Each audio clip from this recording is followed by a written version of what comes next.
মেষ রাশি জাতক জাতিকাদের সারা জীবন কেমন থাকে, মেষ রাশির মানুষেরা ঠিক কেমন হয়ে থাকে, মেষ রাশির মানুষেরা কোন বয়সেতে উন্নতি করতে পারে, আর কোন কোন বিষয়তে ভাগ্যের সফলতা আসে, কোন বয়সেতে ভাগ্য বিশেষভাবে সফল হয়, বয়সকাল পর্যন্ত মেষ রাশির জাতক জাতিকাদের জীবন কেমন থাকে, শিক্ষার্থীরা কোন বিষয়তে উন্নতি করতে পারে, কর্মক্ষেত্র কেমন থাকে, সব বিষয় নিয়ে এই ভিডিওতে বিস্তারিত আলোচনা থাকবে। সব প্রশ্নের উত্তর মেষ রাশির জাতক জাতিকারা এই ভিডিও দেখে অতি অবশ্যই পাবে।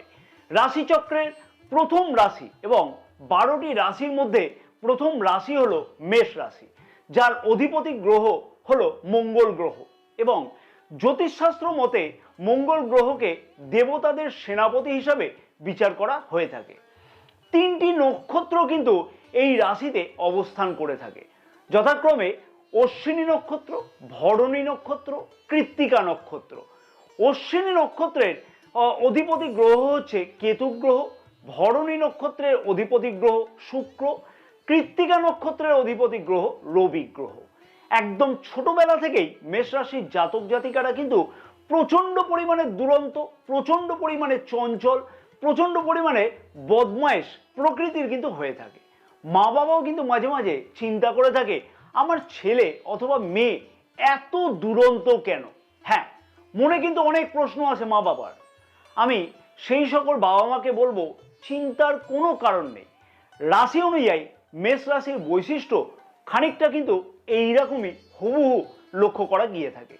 যত বড় হতে থাকে অর্থাৎ যত বয়স বাড়তে থাকে তত কিন্তু নিজের পার্সোনালিটি বা ব্যক্তিত্বের মধ্যে অনেক অনেক বেশি কিন্তু পরিবর্তন লক্ষ্য করা গিয়ে থাকে মেষ রাশির জাতক জাতিকাদের মধ্যেতে। এবং বয়স বৃদ্ধির সাথে সাথে লক্ষ্য করতে পারে মেষ রাশির জাতক জাতিকারা সব বিষয়তে আগে এগিয়ে গিয়ে নেতৃত্ব দিতে। হ্যাঁ, এটা কিন্তু একটা গর্বের বিষয় প্রতিটা বাবা মায়ের, কারণ মঙ্গল গ্রহ যেহেতু মেষ রাশির অধিপতি গ্রহ, কারণ মঙ্গল গ্রহকে কিন্তু সেনাপতি গ্রহ হিসাবে বিচার করা হয়ে থাকে, তাই এদের মধ্যে একটা নেতৃত্ব প্রদানের ক্ষমতা লক্ষ্য করা গিয়ে থাকে। জন্ম থেকেই কিন্তু সেই নেতৃত্ব প্রদানের ক্ষমতা লক্ষ্য করা যায়। বাইরে থেকে দেখে মনে হয় খুব কঠিন, কিন্তু ভিতরে ভেতরে শিশুসুলভ আচরণ লক্ষ্য করা গিয়ে থাকে এদের মধ্যেতে। কোনো কথাতে যদি মনের মধ্যে কোনো আঘাত পেয়েও থাকে, সেই আঘাত কিন্তু সবার সামনে একদমই শেয়ার করতে ভালোবাসে না। কারণ কি? কারণ হচ্ছে যে অশ্বিনী নক্ষত্রের যেহেতু প্রভাব থাকে এই রাশিতে, আর অশ্বিনী নক্ষত্রের অধিপতি গ্রহ হচ্ছে কেতু গ্রহ, তাই সমস্ত কথা কিন্তু সবার সাথে শেয়ার করতে একদমই ভালোবাসে না। নিজের মনের মধ্যেই কিন্তু রেখে দেয় ওই কথাগুলিকে বা গোপন করবার চেষ্টা করে সেই কথাগুলিকে, এবং বাইরে থেকে কিন্তু সেই ব্যাপারে যাতে কেউ না বুঝতে পারে কোন বিষয়তে দুঃখ পেল সেটাও কিন্তু এমনভাবে নিজেকে মানানসই করে নেয়, এবং বাইরে থেকে সবাই দেখে মনে করবে যে কিছুই হয়নি, একদম সেই রকমই আছে। নমস্কার প্রিয় দর্শক বন্ধুগণ, আমি শ্রী পরাশর। আশা করছি এতক্ষণ ভিডিওটি তোমরা যেটা দেখছো, তাহলে আশা করবো ভিডিওটি তোমাদের কাছে খুবই ভালো লাগছে। আমি আশা করবো ভিডিওটি দেখে একটি লাইক করবে তোমরা, ভিডিওটি অনেক বেশি পরিমাণে শেয়ার করবে তোমরা, এবং আমাদের ফেসবুক পেজটিকে অতি অবশ্যই ফলো করবে, ইউটিউব চ্যানেলটিকে সাবস্ক্রাইব করে রাখবার জন্য আবার আমি অনুরোধ করলাম। সমাজে মাথা উঁচু করে বাঁচবো, হ্যাঁ, মাথা কখনো নত করবো না। হ্যাঁ, এইটা কিন্তু লক্ষ্য করা গিয়ে থাকে, কারণ রবি গ্রহ মেষ রাশিতে উচ্চস্থ বলে বিচার বিবেচনা করা হয়ে থাকে। তেমনি কিন্তু কৃত্তিকা নক্ষত্রও কিন্তু আবার রবির নক্ষত্র, তাই মেষ রাশির জাতক জাতিকাদের মধ্যেতে এই গুণটা খুব ভালোভাবে লক্ষ্য করা গিয়ে থাকে। মাথা নত করব না, যেখানে যা কাজ করব মাথা উঁচু করে করব। মেষ রাশি হলো চর রাশি, আর এদের মধ্যে কিন্তু কখনোই স্থিরতা লক্ষ্য করা যায় না, অর্থাৎ এক জায়গাতে বসে থাকবো চুপচাপ, এটা কিন্তু লক্ষ্য করা যায় না। এরা কিন্তু সবসময় ঘুরতে ফিরতে বা কোনো না কোনো কাজেতে নিজেকে অ্যাক্টিভ রাখতে খুব ভালোবাসে। তাই জন্যই কিন্তু মেষ রাশির জাতক জাতিকারা দেখবে ছোটোখাটো থেকে খুব ছটপটে বা ছোটোখাটো থেকে খুব দুরন্ত হয়ে থাকে। এবং মেষ রাশিতে যেহেতু কৃত্তিকা নক্ষত্র আছে এবং অগ্নিতত্ত্ব রাশি হিসেবে মেষ রাশিকে বিবেচনা করা হয়ে থাকে, তাই হঠাৎ করে মাথা গরম হওয়া, হঠাৎ করে রেগে যাওয়া, এই স্বভাবগুলি কিন্তু মেষ রাশির জাতক জাতিকাদের মধ্যেতে খুব ভালোভাবে লক্ষ্য করা গিয়ে থাকে। অর্থাৎ যা বলবো সবার সামনে বলবো, তার ফলেতে অনেক সময়তে কিন্তু অনেক লোকের ডিজার্টেড হতে পারে। হ্যাঁ, তোমার কথা শুনে ডিজার্টেড হয়, কিন্তু সেই বিষয়কে মেষ রাশির জাতক জাতিকারা খুব একটা পাত্তা দেয় না বা পরোয়া করতে চায় না। কালপুরুষের মাথাটাকে কিন্তু মেষ রাশিকে বিবেচনা করা হয়ে থাকে। এবং একটা জিনিস তোমরা এখানে লক্ষ্য করবে, অর্থাৎ মেষ রাশির জাতক জাতিকারা এখানে কিন্তু লক্ষ্য করবে যে তোমাদের যে মাথার খোলটা হয় না, সেই খোলটা খুব শক্তপোক্ত, তা হার্ড হয় কিন্তু। এবং আরও একটা জিনিস কিন্তু মেষ রাশির জাতক জাতিকারা এখানে লক্ষ্য করতে পারবে যে চটজলদি, মানে হঠাৎ করে কোনো কথা হয়তো তোমার মনে লাগলো, চটজলদি কিন্তু তুমি তার রিয়াকশান দাও। হ্যাঁ, চটজলদি রিয়াকশান দাও, মাথা হঠাৎ করে গরম হয়। সাথে সাথে যখন কোনো পরিশ্রম করা হয় তখন কিন্তু তোমার ঘাম, যেটা মানে আমাদের যে শরীরে ঘাম নির্গত হয়, শরীরের যে কোনো অংশতেই ঘাম নির্গত হয়, কিন্তু মেষ রাশির জাতক জাতিকাদের মাথা থেকে কিন্তু ঘাম বেশি নির্গত হয়ে থাকে। কমেন্টস করে জানিও কিন্তু অতি অবশ্যই। সেনাপতি যুদ্ধেতে যদি আঘাত পায় তখন কি সবার সামনে সেটা প্রকাশ করে? সবাইকে কি বলে যে আমি আহত হয়েছি? না, কখনোই না। তাহলে বাকি যে সেনারা আছে না, তাদের কিন্তু মনোবল ভেঙে যাবে। মেষ রাশির জাতক জাতিকাদের মধ্যেও কিন্তু এই জিনিসটা প্রবলভাবে লক্ষ্য করা গিয়ে থাকে। শারীরিক চোট, আঘাত বা শারীরিক অসুস্থতা যাই হোক না কেন, যাই থাকুক না কেন, সেটা কিন্তু প্রকাশ্যে একদমই আনে না, সহ্য করে নেয়, নিজের মন থেকে কিন্তু সহ্য করে। সহ্য ক্ষমতা খুব বেশি। ছোটবেলা থেকেই মেষ রাশির জাতক জাতিকারা খানিকটা কিন্তু জেদি হয়ে থাকে। তার ফলেতে মা বাবাও কিন্তু অনেকটাই চিন্তায় পড়ে যায় যে আমার ছেলে অথবা মেয়ে আদৌ কি আমার কথা শুনবে, আমার কেন কথা শোনে না, বড় হয়ে আমাকে কি কোনো গুরুত্ব দেবে, আদৌ গুরুত্ব দেবে কি, মনের মধ্যে একটা প্রশ্ন আসে বা আমার না। এটা কিন্তু একদম ভুল ধারণা। কারণ যেহেতু ভরণী নক্ষত্র মেষ রাশিতে থাকে, শুক্র গ্রহ যার অধিপতি এবং রাশির দ্বিতীয় ভাবের অধিপতিও কিন্তু শুক্র গ্রহ, সেহেতু পরিবারকে কিন্তু সাথে নিয়েই মেষ রাশির জাতক জাতিকারা চলতে খুব ভালোবাসে, পরিবারের প্রতি খেয়াল রাখে। অতি অবশ্যই কিন্তু পরিবারের হিত করবার জন্য অনেক কিছু প্রচেষ্টা মেষ রাশির জাতক জাতিকাদের মধ্যে থেকে থাকে। এবং মেষ রাশির জাতক জাতিকারা যেমন মায়ের প্রিয় হয়ে থাকে, তেমনই কিন্তু মাও মেষ রাশির জাতক জাতিকাদের কাছেতে খুবই প্রিয় হয়ে থাকে। যদিও মা সবার কিন্তু প্রিয় হয়ে থাকে, কিন্তু মেষ রাশির জাতক জাতিকাদের কাছেতে মা মানেই কিন্তু একটা দুর্দান্ত অনুভূতি, একটা আলাদা যেন ফিলিংস লক্ষ্য করতে পারে মেষ রাশির জাতক জাতিকারা। টাকা পয়সা, হ্যাঁ, টাকা পয়সা কিন্তু রোজগার একদমই হয় না, সেইটা বাস্তব কথা নয় বা ভুল কথা। কিন্তু সেই টাকা পয়সাকে জমিয়ে রাখবার জন্য কোনো ইচ্ছা সেই রকম ভাবে লক্ষ্য করা যায় না। অর্থাৎ হয় বন্ধু বান্ধবদের সাথে বিশাল টাকা নিয়ে খরচা করব, কোথাও ঘুরতে যাব, কোথাও ভালো কিছু বিলাসদ্রব্য ক্রয় করব, ভালো খাওয়া দাওয়া করব, ভালো রেস্টুরেন্টে যাব, ভালো জামা কাপড় পরিধান করব, স্বাচ্ছন্দ্য বোধে থাকবো, এই দিকে কিন্তু খরচা বেশি করে ফেলে। কোনোভাবেই কিন্তু সঞ্চয় মনের মধ্যে একদমই লক্ষ্য করা যায় না। বিশেষভাবে বলবো 26 বছর বয়স পর্যন্ত এই রকম সঞ্চয় সংক্রান্ত মনোভাব লক্ষ্য করা যায়। 27 বছর বয়স থেকে যত কিন্তু বয়স বৃদ্ধি হবে, তখন থেকে কিন্তু আস্তে আস্তে দেখবে সঞ্চয় অনেকটাই বৃদ্ধি পাবে। মনের মতন খানিকটা উদ্দীপনা, সঞ্চয় কিভাবে করব সেই হিসাবে কোনো চিন্তা ভাবনা করতে লক্ষ্য করা যায়। বুধ গ্রহকে আমরা নাবালক গ্রহ হিসেবে বিচার করে থাকি, আর তৃতীয় ভাবের অধিপতি হচ্ছে বুধ গ্রহ। তাই এরা কিন্তু, অর্থাৎ মেষ রাশির জাতক জাতিকারা কিন্তু খুব ভ্রমণ করতে ভালোবাসে। আমি প্রথমেই বলেছি যে বাইরে থেকে এরা খুব কঠিন, কিন্তু ভেতর থেকে শিশু সুলভ। হ্যাঁ, এই আচরণটা কিন্তু চটজলদি কেউ বুঝতে পারে না মেষ রাশির জাতক জাতিকাদের মধ্যে আছে। কমেন্টস করবে তোমরা কিন্তু অতি অবশ্যই, তোমরা ঘুরতে যেতে ভালোবাসো কিনা, আশেপাশে কোথাও ঘোরা, দূর যাত্রা করা, পাহাড়ে যাওয়া, এগুলো তোমরা পছন্দ করো কিনা। নিজের ঘর বাড়িকে সুন্দর রাখবো, ঝকমকানি জিনিসপত্র দিয়ে সাজাবো, একাধিক পরিমাণে বিলাসদ্রব্য ক্রয় করব, ভালো কোনো গেজেট কিনবো। হ্যাঁ, এইরকম শখ এবং শৌখিন কিন্তু মেষ রাশির জাতক জাতিকারা হয়ে থাকে। কারণ কি জানো? কারণ হচ্ছে রাশির চতুর্থ ভাবের অধিপতি চন্দ্র গ্রহ, এবং সাথে সাথে বলবো শুক্র গ্রহ হচ্ছে ভরণী নক্ষত্রের অধিপতি। তাই এরা কিন্তু খুব শৌখিন হয়ে থাকে, মনোবাসনা বিলাসদ্রব্য সংক্রান্ত ব্যাপারেতে খুব বেশি থাকে।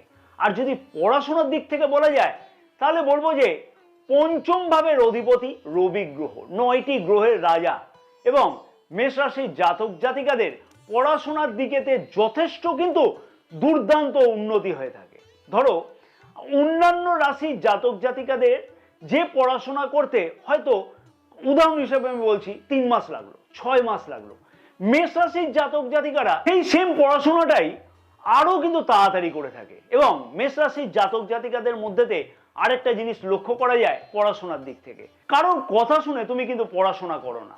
তোমার মনের যখন ইচ্ছা হবে তখনই তুমি পড়তে বসবে। কেউ যদি তোমাকে চাপ দেয় পড়ে পড়লে, বা আমায় হয়তো বললো যে পড়ে না, না পড়বো না, আমার মনের ইচ্ছা যখন তখন আমি পড়বো, তখনই কিন্তু পড়াশোনা করবেন নিজের মনের ইচ্ছাতে। সাথে সাথে বলবো যে পড়াশোনা কিন্তু হয়তো 7 দিন আগে পড়বে, পরীক্ষা 7 দিন আগে কমপ্লিট করলে, বা 10 দিন আগের মধ্যে পুরো পড়াশোনা করতে বসে কমপ্লিট করে ফেললে।